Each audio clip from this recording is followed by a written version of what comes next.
દેશની અંદર શિક્ષણ હશે, વિદ્યાલયો હશે ને તો અબ્દુલ કલામ, મહાત્મા ગાંધીજી, સરદાર વલ્લભભાઈ પટેલ અને નહેરુજી જેવા મહાન વ્યક્તિઓ પાકશે. એ સિવાય પણ વીર ભગતસિંહ, ચંદ્રશેખર આઝાદ, ખુદીરામ બોઝ, ભગવતી ચરણભાઈ, દુર્ગા ભાભી જેવા મહાન ક્રાંતિકારીઓ પણ પાકશે. પરંતુ જો મંદિર મસ્જિદ હશે તો આસારામજી, પછી રામ રહીમ અને આવા કેટલાય ઠગ બાબાઓ પાકશે.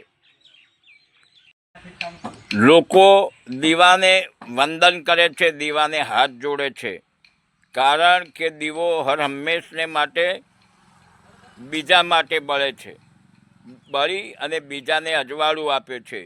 દીવો બીજાને જોઈને નથી બળતો, માટે જ લોકો દીવાને વંદન કરે છે, દીવાને હાથ જોડે છે.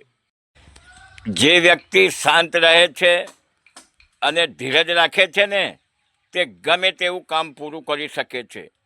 દીવાનું કોઈ ઘર નથી હોતું, તેને જ્યાં મૂકો ત્યાં અજવાળું પાથરે છે, અજવાળું આપે છે. સંબંધો સાચવવા માટે અને તેને નિભાવવા માટે છે ને દિલ મોટું હોવું જોઈએ, ઓકાત નહીં. કારણ કે જે સંબંધો દિલથી બંધાય છે ને તે થોડાક બગડવાની કોશિશ કરતા હોય છે તો તેને મજબૂતાઈથી પકડી રાખતું હોય છે દિલ. માટે ઓકાતની જરૂર નથી, તેમાં દિલ મજબૂત હોવું જોઈએ સંબંધો સાચવવા માટે.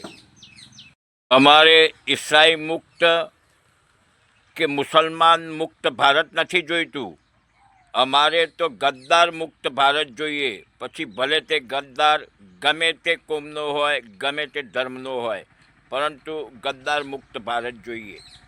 કોઈ પણ બાળકની અંદરથી તમારે વૈજ્ઞાનિક ચેતના અને તેના વિચારોને, તર્કને જો નાશ કરવો હોય ને તો તેને ઈશ્વર અને કિસ્મત પર વિશ્વાસ કરતાં શીખવાડી દો.